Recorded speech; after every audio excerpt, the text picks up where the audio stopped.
All right, welcome in Mizzou fans to the PowerMizzou.com dance class. This is the post-game show. We are going to do every game from here on out for the rest of Missouri's season. Hopefully, a few of them will be a little more entertaining than this one might be because Missouri got run out of its own gym tonight, 73-53 Tennessee. The Vols had a 23-4 lead at the under 12 timeout. It got like kind of closer for a few minutes, but there was never any point that it seemed like Missouri had any chance to win this game. Tennessee was the preseason pick to win the SEC. They looked every bit of that tonight. Missouri falls to 6-1, first loss of the season. No reason to panic quite yet, but definitely some reason to worry and some concerns to have. So what we're going to do, I just finished up the post-game Zoom call with Conzo Martin. And so what we're going to do at the beginning of this show every week or every night after the game is we'll play you Conzo's post-game press conference. That goes about 10 minutes.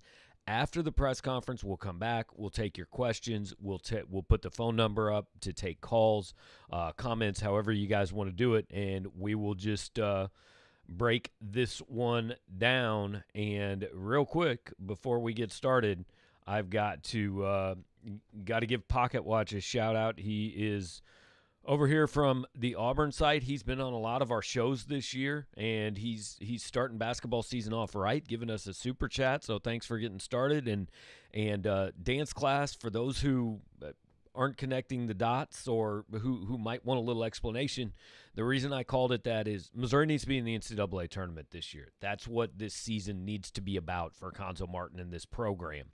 And so every game we're going to talk a little bit about what did this do to the chances of making the tournament, making the dance. How did they get there? And so that's why we went with dance class for the name.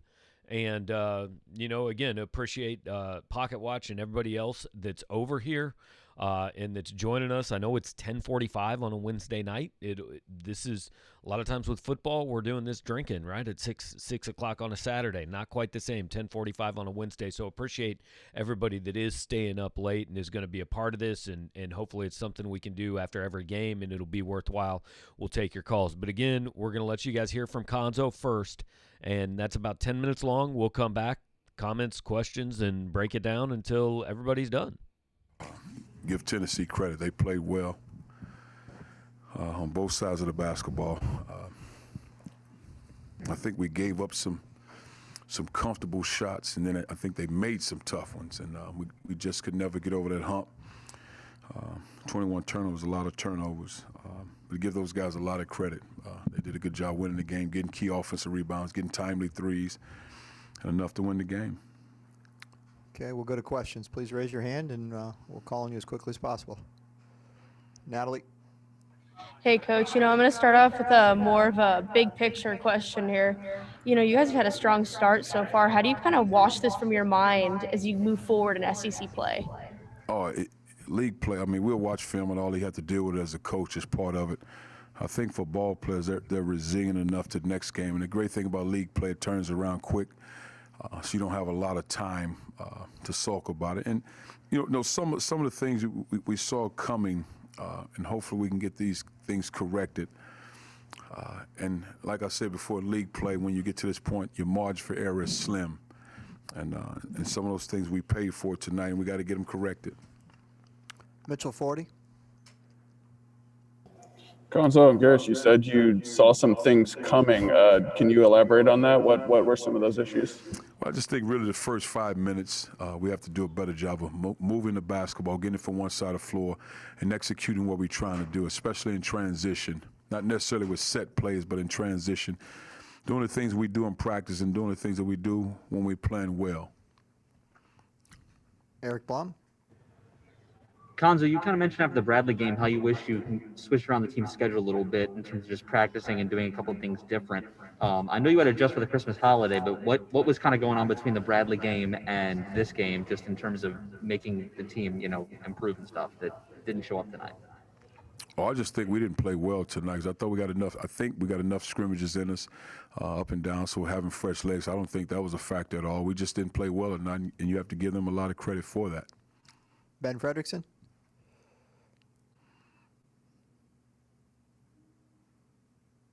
Ben Fredrickson. Hey, so what are you seeing from Mark? Who has had some foul issues, but Mark has not. He's third game in a row with just 6 points. I know it's not one guy, but what are you seeing from him, and why is he kind of strayed from what we've seen earlier in the season? Well, I think one is how teams defend him. So they will make his catches one tough because he guy can make shots, and it's our job to put him in a position where he's driving the ball, whether he's coming off ball screens, making plays. We're running them off screens to get shots, and we have to do a better job. I think it starts with us as a staff first. And in some of those areas we talk about for him in practice, his position to be ready to shoot basketballs, and especially in transition, being shot ready and looking for those opportunities. But I think it's more of us as a staff and trying to get him better opportunities to score the ball or at least get shots. Joel. Hey, Coach, you mentioned you kind of focus on East Palm prior to the game. How can you describe his effect on your offense tonight, and how the intangibles of this game kind of affected you guys early on? I think I couldn't hardly hear you, but I think you said, how do I describe the offense tonight? Again, I think the first 5 minutes we didn't do a good job with ball moving, getting the ball from one side of the floor to the other, and then downhill. I thought it was just kind of holding, dribble, then let's try to make a play. And that's something we've been talking about really. Even in the 6 wins, we got to do a better job of moving the ball in the first 5 minutes, getting down here, executing what we do in practice. And we didn't do a good job. But I think I didn't hear your other question if it was another one. Yeah, sorry, I don't know, breaking up or something, but I really was asking about Pons and his effect on the offense and his side and the attack. Pons is a good basketball player. I think, I mean, though they have talented guys, and he might be 6 or 7 on their team as far as scoring and statistics, but I think he's probably the most valuable guy on both sides of the basketball, in my opinion. What he brings to the table is athleticism, especially on the defensive side of the ball, whether he's blocking shots or changing shots. He's fun to watch. Bennett? Konzo, I know you don't like to worry when three-point shots aren't going down, but when the first few were misses in a game like this with Tennessee's defense, does it make it sort of harder to play in the paint? It seemed like they were able to sort of tighten up in the lane a bit more after that. I don't know if it's that. I mean, because you have to take clean shots, and you have to shoot them with confidence. I think when you're taking jabs and hesitant on shots, those become tough three-point shots. And then again, you have to drive the ball. You don't have to settle for a three-point shot. I think sometimes the comfort is I can settle for this shot as opposed to driving and making the next play. And again, in this particular game, because you can go each individual game and say something different, but I think their defense had a lot to do with it. So Uchi? Hey, Konzo, just after that slow start, it seemed like you guys kind of got back into it late in the first half. Then obviously Tennessee kind of ran with it in the second half. Just what did you think about the energy, I guess, after kind of that quick spurt in the second? I don't think our energy was bad. I just didn't think we played well. I mean, I don't think the energy was bad. I think you're trying to find a way to win game, but you get a turnover here. Drew Smith had 5 turnovers, and that can't happen for a guy of his caliber, especially as a senior. When you have those turnovers that take momentum from, especially a stretch early in the second half. I think Kobe was taking the ball out, turned over, that type of stuff. It's hard to get back in games like that. Jack Sobel? Konzo, you got to face the freshmen Johnson and Springer up close for the first time. Those guys getting that scoring off the bench. What do they bring to the table, and how hard is that to defend when you got 2 guys that talented off the bench? I think they're good basketball players, and I think what makes them good, they try to play on both sides of the basketball. They play within their system. They take open shots. They drive the ball. They're strong, physical, young guards. I mean, they're good players. I mean, so we don't necessarily see them as guys come off the bench. We see them as good basketball players. Eric Blum? Konzo, you now mentioned a few times you guys just didn't play well, and this is a simple question, but what are the quickest things you can point out that, like, you can get whatever mojo back you guys had before this game? I just think, playing with grit. I mean, we didn't. Last thing I put on the board, the team that plays with the most grit, toughness, and focus will probably win this basketball game. And then the other part is getting offensive rebounds. And they got timely offensive rebounds where they got threes out of them. And I thought they played with more grit, more toughness, and more focus. And That's the result of it. But it's not sitting at a major overhaul. It's just settling in, executing what we do well, and we're good when we're whole, when we're a team, when it's all 13 of us. That's when we're good, all 12 of us. Mitchell? Conzo, I know you've mentioned the slow starts a few times. Did Tennessee do anything on the defensive end that surprised you, or that you all weren't prepared for, or was it just a matter of this team being so long and athletic? No, we knew a man-to-man team. We watched the film. They did what they do, and we just didn't do. We did well enough. Last question, Colin. Coach, you had a couple players that looked like they passed up corner threes tonight. I know you focus is having them shoot good shots when they're open, but do you get the sense that because the shots aren't falling, guys are not trusting that shot as much as they did at the start of the season or last year? Oh, I just think this is a game. I think, you got open shots, you got to knock them down. That's why we spend, especially with corner threes, we spend a lot of time practicing on corner threes. So they open, you got to shoot the ball. I think that's an individual if he lacks confidence to shoot the ball. But no, if you open, you got to shoot it. Mitchell? All right, so there's Conzo Martin after the game. I mean, look, guys, there wasn't a whole lot to say other than what he said, which is we didn't shoot well and we didn't play well. And I'm about to pop a graphic up here on the screen, which is going to cover the entire screen for about 2 seconds before I get it resized. But it was a bad night, and you're going to have bad nights, right? Sometimes they happen. I think the disappointing part for Missouri fans is that it happened on this night. This wasn't the night you wanted to see that. Because this was a game that you'd been anticipating. Top 15 teams. You finally got a program that's back in the national rankings, and you're all hyped up for this, and then that happens. And that's tough to take. And I think, like a lot of the comments are saying, and hey, we got the number on the screen now. Anybody that wants to call in, we've got the Skype line open. We'll take your calls. More than happy to talk to any of you guys, on the phone about it. But I think more than tonight, because everybody understands Tennessee's good. There were some people who came into this saying, well, Tennessee hadn't played anybody and they're not proven, and I don't know if they're that good. Well, now you know. They hadn't played anybody, but they were beating nobody by 28 points a game, and they're the best team in the SEC, and I'm not sure it's particularly close. When they play well, they're going to beat a lot of teams. But, you shouldn't be down 23-4 8 minutes into a game. Missouri was uncompetitive tonight. There was never a stretch of that game. Not even a stretch. There was never a possession of that game where you thought Missouri was going to win that game. Not a single possession. There was one point where Missouri got back within 10, 12 points, something like that, and they got a turnover, and Xavier Pinson started coming down the court, and he launched like a 26-footer. And he missed it, and Tennessee got it back, scored, went up 14, and the game was over. Now, I'm not saying that shot changes the game if it goes in or if Missouri takes an actual decent shot on that possession. That's not my point at all. Just that was the only time in the last 30 minutes of the game where you thought Missouri had any chance. Tennessee led this game for 39 minutes and 11 seconds. It was tied for 49 seconds. And I'm assuming that was either at 0-0 or 2-2. Because it just was, it was never close after that.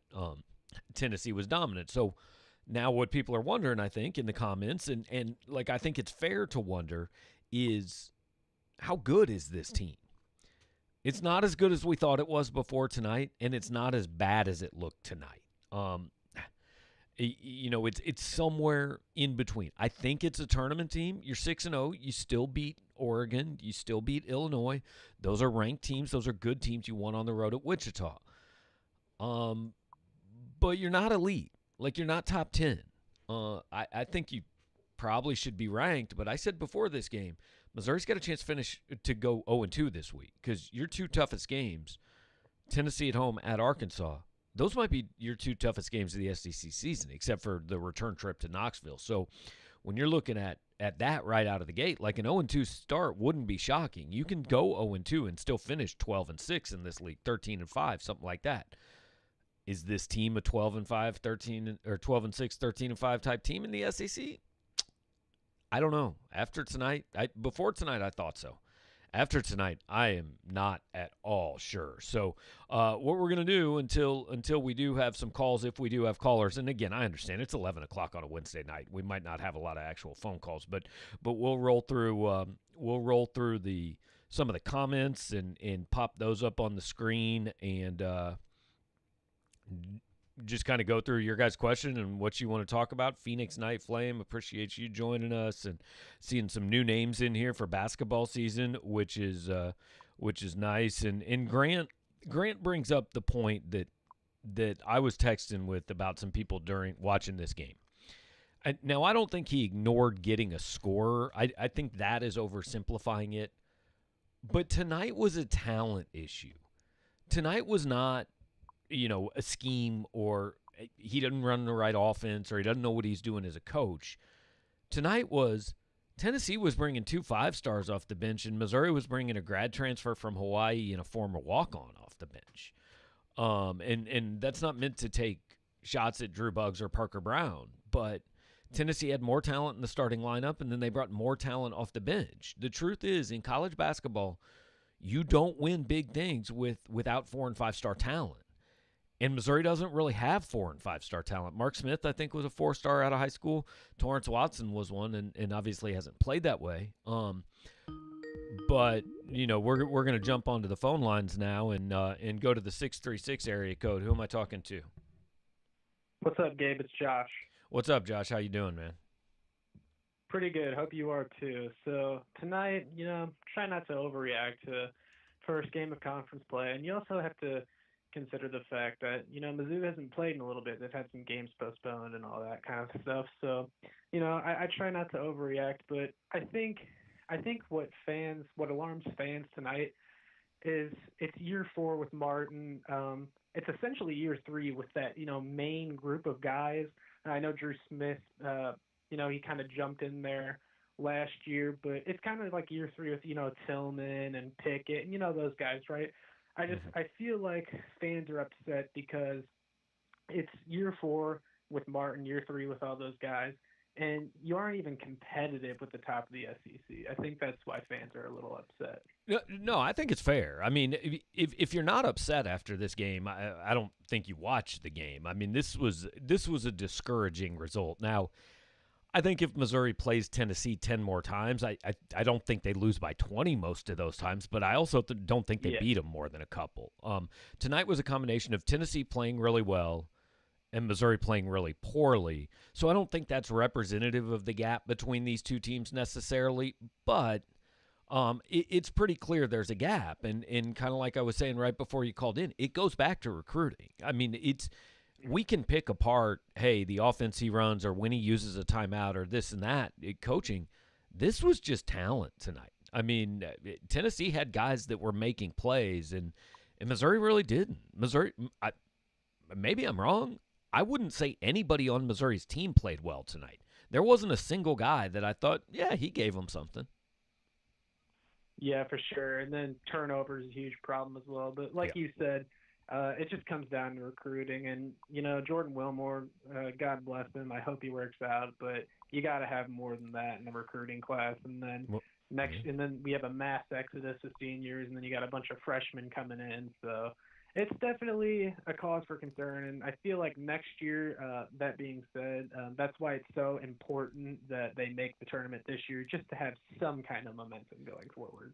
100%. So, Josh, you just hit on the real issue here, right? Like, people are bummed out about this game, but why this year has to be good because they see what next year is. I mean, Drew Smith's probably not coming back.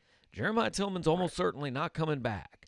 Xavier Pinson may not be coming back. Mark Smith's probably not coming back.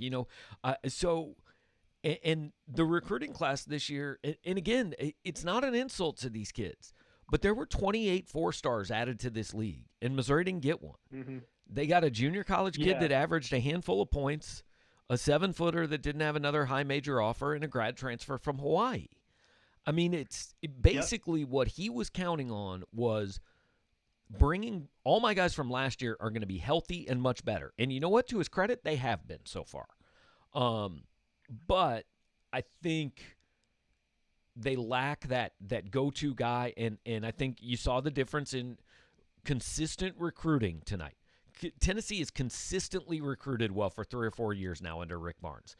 Missouri hasn't done that with Conzo. And what lies ahead next year is why people are worried, because this year has to be a tournament year, and you have to maximize this. And if for a minute we were looking at it saying, hey, maximizing it, like this looks like a 3 seed, right? What if maximizing it's like a 7 or an 8 seed? What if maximizing it's you won one game and then next year you're back out? Where are you at the end of next year? And it's too early to talk about that, but I do understand. I mean, that's what people are seeing, and I understand why they feel that way. Yeah, it'll be interesting to see how the rest of conference play plays out. One more thing I'll throw in, then I'll let someone else get their talking in. But, next year's class, I'm not as low on it as some people seem to be. I think, there's some underrated guys in there. But, we say that, about most Mizzou teammates, that we all think they're underrated because that's kind of how we thrive, right? But, man, it looks rough with just a bunch of you look at the way Tennessee's recruiting, Auburn's recruiting, Georgia's recruiting, schools that historically never really recruited well or were good in basketball, and they've kind of surpassed Missouri since Missouri's joined the league, and it's just kind of sad. Yeah, and agree with it all, Josh. I mean, it's all that's what a lot of people are feeling, and like that recruiting class can be a good class, but what you don't see in it is 2 or 3 guys that are ready to step in and be starters and help day one, and that's what Missouri needs, unless miraculously, like Drew and Mark Smith both decide they're going to stay and they continue to get better. So, I think I think the reaction's as much about the future as it is about tonight. Absolutely. Thanks for taking my call, Gabe. All right, Josh. Appreciate you staying up with us and calling in, man. And anybody that wants to, hey, there's the number on the screen. Again, I get it. It's 11 o'clock on a Wednesday. You might not want to be up and phone some dude on the internet. That's cool. I understand. We got plenty of comments. A lot of you guys are in the chat, and we will definitely get as many of those on the screen as we can throughout this. And thanks to those of you who are hanging out with me. But so I want this to be more about tonight's game, but there's not a ton to say about tonight's game. It was ugly. It wasn't good. It couldn't be a whole lot worse. It takes a lot of the air out of the balloon, no question. And you got a trip to Fayetteville looming on Saturday morning at 11 a.m. on national TV. And you better play a whole lot better, because I watched the first half of Arkansas tonight, and Arkansas's got talent. Arkansas is capable of doing the same thing that Tennessee did to you if you play this way. But I really think what Josh said is the reason Missouri fans are reacting the way they are. It's not about tonight, and it's not even about this season. It's you're coming off back-to-back losing seasons. Then you've got this one season that you think is going to look good, but you know what's lying ahead next year. And that puts you in a rough spot where you've got these next 4 months, and you say, we got to do as much as we can do, or next 3 months, really. You got to do as much as you can do in these 3 months, because next year, we understand, probably going to be a little bit of a step back. So what if this year you're like an 8 seed and you don't make it out of the first round? Is that the high point? And if so, is that good enough? Look, I'm not saying Conzo's getting fired this year. I can't see that happening. That's not my point. But just with next year lying ahead, we're going to have some real uncomfortable conversations about a year from now if Missouri doesn't take advantage of this veteran roster in this year. Casey Saltz is asking the last player to score 30. Xavier Pinson actually did it 2 or 3 times down the stretch last year. He set career highs like 3 times in 5 games, and he was over 30 in a couple of those. So it has been done. Got a lot of questions about Kim English. He's done a very nice job recruiting at Tennessee. I know he's the lead recruiter on Kennedy Chandler, who's the #1 point guard in the country, who's coming in next year. He's been very involved. I think Kim English is going to be a head coach within a year or two.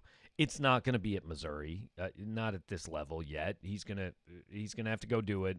Look, I think we've learned the give an alum his first head coaching job at Mizzou. in the last few years. Let's let a kid go learn his trade somewhere else before maybe you throw him into that. But he's going to be a head coach somewhere. I don't think there's any question about it. David says, I have a hard time seeing us lose to Arkansas by 20 after watching them play tonight. They're no Tennessee. They're not Tennessee, but, David, they're good, man. They're athletic.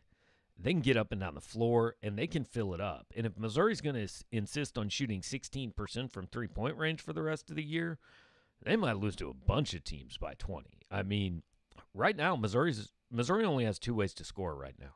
Get an offensive rebound or get to the free throw line. That's it. They can't make jump shots. And I understand Tennessee's a good defensive team. Bradley was a good defensive team. But this is a team now that's shooting below 28% from three-point range on the season. That's about 2 percentage points worse than they shot last year when they were the worst three-point shooting team in school history. This is not a small sample size anymore. This is like 35 games. They don't shoot well. And so you've got to find ways to overcome that. Missouri has done that at times, but obviously did not do it tonight at all.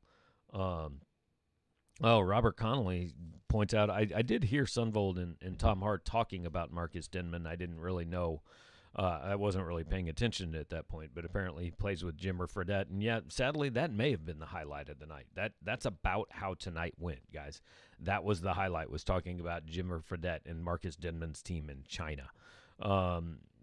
Grant talking about Arkansas. Moses Moody is a dude. I don't think there's any question. And he is their leading scorer on the season. He was not the leading scorer tonight. So, look, I kind of knew this is probably where we were going, right? But this is what we do. We kind of overreact to every game, and I understand it. I'm not saying, Zachary, I'm not blaming you for this. Like, we're all having the same thoughts tonight, right? And this is why we have this show, because it is about reacting to the game and making it, relating it to the bigger picture. But Zachary says it's crazy how we missed on E.J. Liddell, Caleb Love, Cameron Fletcher, DeJuan Harris, Isaiah Mosley, and more. Crazy how we can't recruit local guys. Isaiah Mosley, I think his Missouri offer dried up. I'm not sure DeJuan Harris ever had one. But Cameron Fletcher, Caleb Love, E.J. Liddell, yeah. Look, I've said this a number of times. You cannot field a top 25 football team at Missouri just by recruiting local kids. You can field a top 25 basketball team every single year by getting local kids. This state turns out enough talent. It turns out Tyler Hansborough and Bradley Beal and Ben McLemore and O.G. Anunoby and E.J. Liddell and Caleb Love and all these guys. You can be a top 25 team if you get local talent. Missouri hadn't been able to do that. Doesn't matter who the coach is. They just haven't been. Now, look, they do deserve some credit. When Konzo got here, and I'm not even talking about the Porter thing, but, Torrance Watson and Mark Smith and Jeremiah Tillman and Javon Pickett, like everybody celebrated all that. And you should. They're good local players. But you need stars. In college basketball, you need stars. You need if you put Caleb Love on this team, if you put E.J. Liddell on this team, I think it looks different. Now, maybe those guys don't live up to the hype, but you need guys like that. You need the 4- and 5-star talent. And for Missouri, your best chance to get them is in-state. And that is the whole conversation right now. I'm not really interested in what Konzo Martin draws up, what his out-of-bounds plays are when he calls a timeout, because 85% of coaching college basketball is recruiting. Usually the best players win the game. I mean, tonight, the best players won the game. There are a few guys who can out-scheme you and have a gimmick or a system or something that they can take talent that's here and take it up here. But for the most part, usually the better players are going to win the game in college basketball. And the way Missouri's been recruiting lately, the worry is that there's a lot of times they don't have the better players. Now, again, this is a 6-1 team. They beat Oregon. They beat Illinois.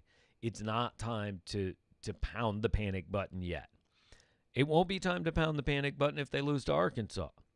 But there are some signs that worry you. There are some things that you're looking at, and part of it's things this year's team can or can't do, like they can't shoot very well. And part of it is that future that Josh called in and was talking about. I mean, it's, that's absolutely a part of it. So let's see. Jake says, understand we didn't shoot it well, but it was a lot of small things we didn't do well tonight. Get a stop to get it down to 10 and allow a bad offensive rebound, bad possession at a bad time. It was small things, Jake, but it was a small thing after small thing after small thing after small thing. It just, there was never any point where you felt like Missouri was going to win that game. And frankly, once it was about 15-4, there was never any point I really thought Missouri was going to be competitive. I thought the game was over 6 minutes in. And I just didn't see any signs that Missouri could do enough to hang around. That's what I saw. Adam Clifford says Konzo wants to win games with defense like it's the 1980s. I think that was a fair criticism last year. I don't know that it's a fair criticism this year. They're playing faster. He's letting guys play through mistakes more. And I think it's a big part of why they did start 6-0 and why they were able to beat Oregon and Illinois. Now, tonight and against Bradley, like, they just didn't make shots. I mean, basketball is it's not super hard to understand. They were 16 for 44 tonight. I don't have the numbers in front of me, but I believe against Bradley, I know they shot 25%. I believe they were 16 for 63 in that game. So they are 32 for 107 in their last two games. Guys, that's under 30% for two games. They're a combined 6 for 37 from three-point range. That's 15%. Like, that's dreadful. And like, some of those are bad shots, yes. Some of them are terrible shots. But they're not all terrible shots. I mean, I know in the last game, Missouri was 10 for 25 on layups. In this game, on layups and dunks, they were 8 for 18. So in two games, Missouri is 18 for 43 on layups and dunks. Like, that's under 50% by a bunch on shots within a foot of the basket. I mean, that's not coaching. That's just make a shot. I don't, like, you don't have to coach a college basketball player to make a layup. And I'm not removing all blame from Konzo on this. We've talked a lot about that with the recruiting and a lot of things. But, I mean, 18 for 43 on layups and dunks, guys. 30% from the field, 15% from three. You just don't win games. That the miracle is that they won the Bradley game. The surprise is not that they got beat by 20 tonight shooting like that. The surprise is that they won either of those two games, to be quite honest. All right, David says, I'm desperate enough for success that an 8 or 9 seed is fine with me regardless of next year. Being defeated 5 minutes in was demoralizing, a real test of their toughness on Saturday. And, yeah, Saturday will be interesting to see how they can bounce back. I get it. You got to walk before you can run. And, yeah, making the tournament as an 8 or 9 seed would be fine. But, like, I think this is really an age thing. And if you're close to my age or older, I'm 44. If you're close to my age or older, you grew up when you started the season, the expectation was the NCAA tournament. Now, Missouri didn't get there every year, but about 3 out of every 4 they did. And so if you got to this tournament and you lost your first game, which Missouri did plenty, it was a pretty hollow feeling. And now, and this isn't Konzo's fault, not all Konzo's fault anyway, he shares in it. But now we're at a point where Missouri basketball fan is going, if we can just get there, I'm happy. I don't know. Maybe that's where this program is and should strive to be. But and I think for people who are 30 and younger, it probably is because you've never really seen sustained success in Missouri basketball. But for people my age, you're looking at that going, really, is that the goal, just to get there? If the goal is just to get there, that's not it's not the program it has been at times in the past. And clearly, it's not the program it has been at times in the past. No question about that. So, Davin says Missouri looks so unathletic. I know, even against Oregon and Illinois. I think that's a fair criticism. And now Xavier Pinson looks athletic. I think Jeremiah Tillman, for being 6'11", is very athletic.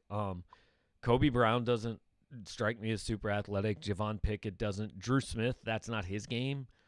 Mark Smith, I don't think, is a great athlete. I think it's fair. I think that's a fair criticism. I mean, and that's what I was talking about with the Arkansas matchup. Like, you're going to see an athletic team. Auburn, you're going to see an athletic team. LSU got some dudes. And that's a fair criticism, Davin. You don't see that on this Missouri roster outside of Pinson, to be quite honest. I think he's the only great athlete on the team. And Jake's talking about the recruits. Mizzou hasn't gotten these guys before Martin was here either. Absolutely.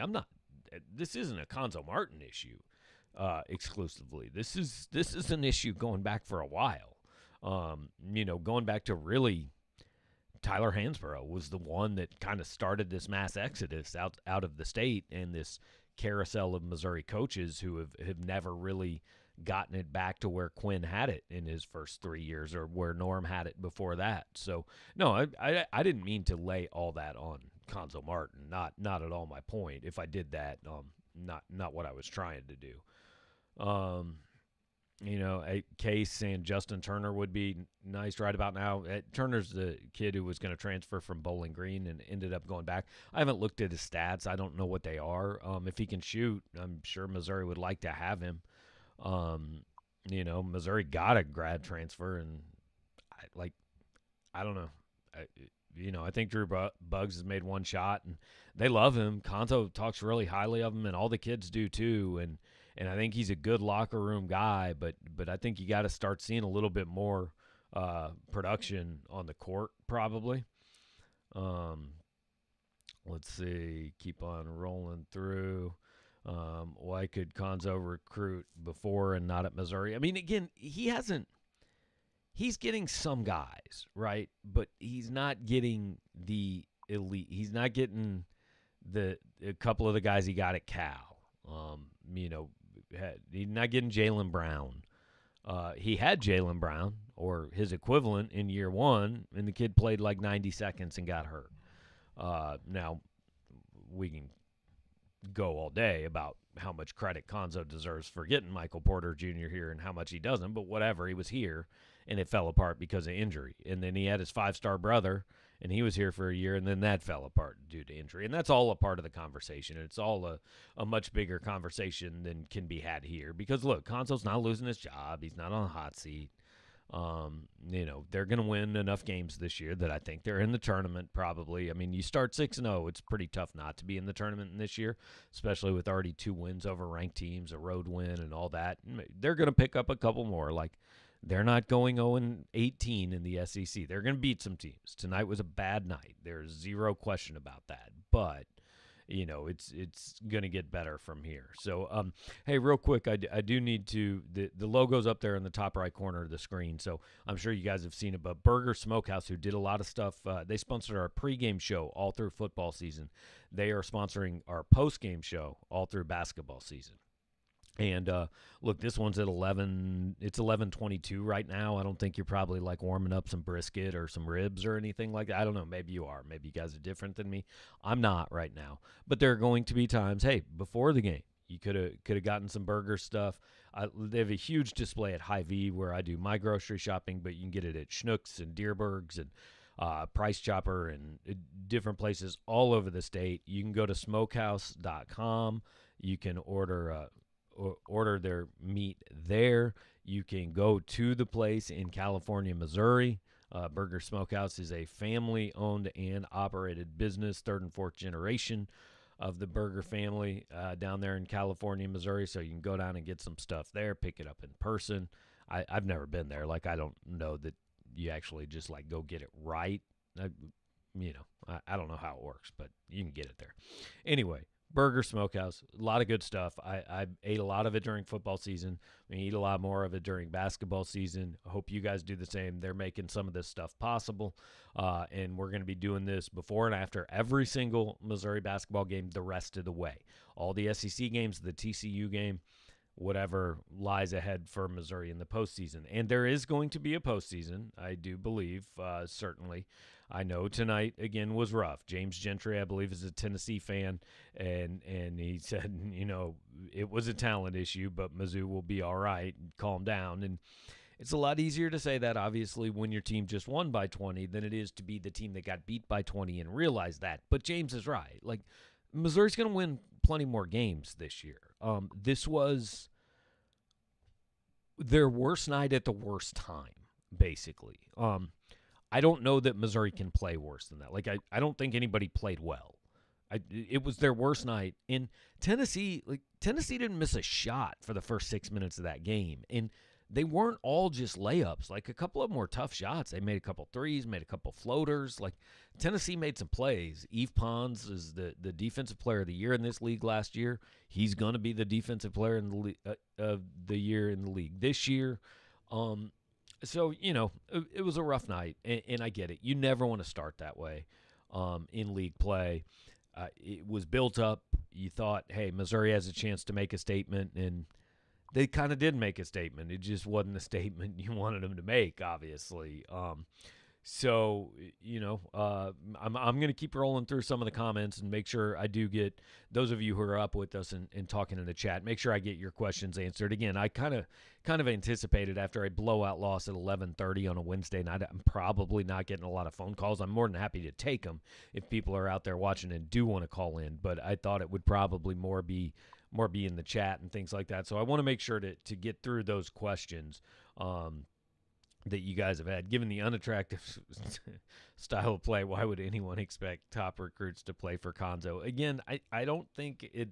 I think the style of play has changed this year. And David's asking if I'm going to play Konzo's postgame. We did that right at the start. When this show is over, actually, I will post it on our YouTube page, and I will post it on Power Mizzou. But we did play Konzo's postgame right at the start. It was about 10 minutes long. He basically said we played terrible all night long. So Canoe Man asking about Michael Cox. I'm appreciative that Michael can make an appearance in the basketball shows now that football season is over. And again, Canoe Man and our Auburn friends appreciate you guys, Pocket Watch, coming over and checking us out. I know Auburn started tonight, and I thought Auburn actually looked pretty good. Didn't pull it off. Didn't play a whole lot of defense, but I think Arkansas is a top 4 team in this league. So, yeah, Grant says defense can win games as long as you have people that can score. And right, like, you can win games defensively, but you can't win every game 54-53 like Missouri did against Bradley. You're going to have to score in the 70s sometimes to win. And, that was Missouri wasn't winning that game tonight with offense or defense. I don't know that I've ever seen a worse shooting squad. I mean, the last 2 games, it looks awful, right? I mean, we ran through the numbers. Again, 18 of 43 on layups and dunks. The under 30% from the field for 2 games, 15% from 3. It's been terrible the last 2 games. Now, they're going to get into a little more regular rhythm. We'll see. Maybe that helps them out. I don't think they're this bad at shooting, but I don't think they're good either. Like, they're going to have to win games by getting on the offensive glass, by getting to the free throw line, by getting in the lane, because they do not shoot jump shots well. That's not a thing that they do. Justin thought Konzo was supposed to be the fix for recruiting local talent. It hasn't happened so far. All right, going to the 816 area code. Who are we talking to? Hey, Gabe, this is Curtis out in Denver. What's up, Curtis? How you doing, man? I'm good, man. Appreciate you doing these shows. Yeah, I appreciate you joining me, man. It's only 10:30 your time though, so it's not like you're up late yet. That's right, man. Yeah. I got you beat an hour here. I'm wide awake. Yeah. I hear your point on the talent issue. I agree with you 100%, but I kind of wanted to know, we had tonight, Bradley, even Liberty to an extent, the slow starts. I don't know, like Konzo, whether it's just getting the guys loose, or just, like, what do you think's going on there when it comes to our slow starts? I mean, 23-4, that's tough to climb out of a hole. Like, what do you think's going on there? Yeah, he did talk about that a little bit tonight. the last two games, I really do think there's a little bit to be said for they've played like twice in 18 days, right? Now, look, if it happens again on Saturday, if it happens again after that, if it starts to become even more of a thing, then yeah, there's something going on with the preparation or nerves or whatever it is. The last two games, I don't want to say I'm going to give them a pass because, like, look, you knew this game was coming up. You knew it was big. You had to be more ready to start than you were. But I do think maybe the layoff and Christmas and all that had something to do with it. I want part of me thinks I wonder if it's weird playing in like a pretty much empty arena and all that. But like Tennessee played in the same arena, they started very well, so that can't possibly have anything to do with it. Well, they played in empty arenas before. I mean, like, this year, and they started off a little bit better. I mean, right. We're 7 games into this thing. Like yeah. You would think that you kind of get a handle on that by now, but yeah. And I think also the last two games, like we do have to, again, you have to score more than 53 points a game. I'm not saying that, but we also have to understand that they just faced probably two of the top 3 or 4 defensive teams they're going to face all year. So, Arkansas just gave up 85 points to Auburn. So Arkansas is going to score.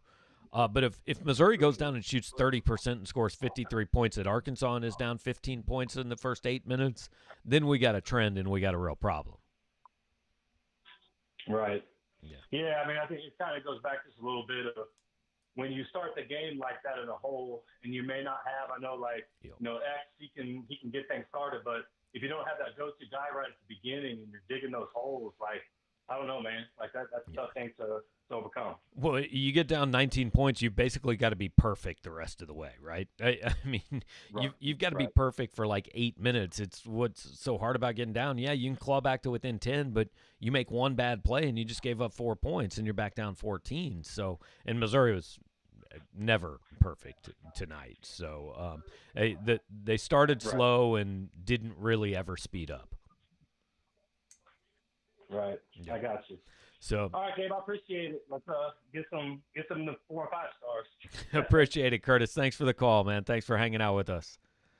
All right, Curtis out in Denver. Josh called in earlier, and a lot of you guys hanging out with us here on the chat. And see, look, if you call, I even put your name on the screen now. That's a new innovation for basketball season. So, all right, let's see, rolling on through.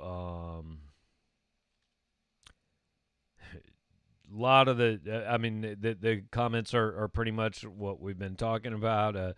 David says, I'm 50 and just desperate for some success. I'll take the 8 or 9 seed. I mean, that's that's okay, I guess. And look, it is a step, right? Even getting to the tournament, it would be a step. And Adam points out, haven't won a tournament game since 2010. I think that was the 09-10 season, so it would have been the 2010 tournament. Obviously, they went in 2017, but that's the only time they've been in 8 years. And, yeah, they haven't won a game in more than a decade now, which is just – I mean, it's absolutely crazy. That's how it goes. I guess you got to get there. Look, we could run back through the whole 15-20-year history, whatever it's been since Missouri was nationally relevant on a consistent basis. You can trace it to the end of the Mike Anderson era, and then hey, we have Matt Painter, and then we don't, and Frank Haith, and trying to Band-Aid it with transfers a little bit, and then Kim Anderson kind of just putting everything to a whole new level of uncompetitive. And then I think the fairest way to put it, without going back 15 years, is Kim Anderson dug a huge hole, and we now find out in the next year and a half or so if Konzo Martin's the right guy to dig out of it. I understand a lot of people have their minds made up he's not. A few people have their minds made up he is. I'll reserve judgment. I don't know for sure, but I think that's the best way to put it, right? This isn't the mess Konzo made, but it's year 4 now, and it's – I mean, is that right? Yeah, year 4 now. And so it's time to start doing some digging out and at least making some progress. And they have. again, they have. They're 6-1. This is not a team that is in dire straits or anything like that. But tonight, obviously, one of the rougher nights. I'm Case. Do I sound like a jerk for saying I'm so tired of even seeing Tillman out there for Mizzou? I mean, a little bit. He's frustrating because you see what he can be when he's good, and he's just not that a lot. And he's fully admitted at times like it's just something mental with him. He's not playing as hard as he needs to. So I understand he's a frustrating player to watch because you know what the ceiling is, and you just haven't seen that ceiling very much. I still think they're better with him in the game than not, but there are times where that's not true, and I think we'll see. I think we'll see guys start to pay with playing time. I mean, it seemed to me like there were long stretches without Mark Smith on the floor tonight because Mark Smith just wasn't doing anything. I think he shot the ball 2 times, no threes. So hey, if that's what you're getting out of him in a given night, sit him, and I think Konzo certainly will do that. Something noticeable, not only athleticism, but bodies. They're not physical specimens. Don't know how to say it without sounding creepy. That's fair, David. I understand what you're saying. I mean, Mitchell Smith hasn't put on a lot of weight. I don't know. Like, I'm not going to say they're not in good condition. I don't think that's fair. I don't know that. But yeah, it's I don't know. It's an observation, certainly, and I'm not saying it's without merit though. All right, let's see. Does it hurt that we had a mass guard exodus? I'm not sure when we're talking about. Oh, I guess you're talking about like McKinney and Trey Jackson, and before that Blake Harris. Like, yeah, I said at the time, look, man, you can't keep just running all these guys off. Trey Jackson was the one that I thought I lay some of that on Konzo. He seemed to be a good kid. He seemed to want to be here. He just didn't play, and I thought in a lost season last year, a season that pretty clearly by February 1st wasn't going anywhere, I thought Trey Jackson should have played more because I thought he could have helped this year. But instead he left, and I think a thing that Konzo's done that has been a little bit maddening and frustrating, and I don't quite get it, is he's taken a guy or two like this every year at the end of the cycle. You remember, Chris Guess, I think was the name. Yeah, I'm not sure he ever played a game. And then, Ed Chang kind of throw in at the end.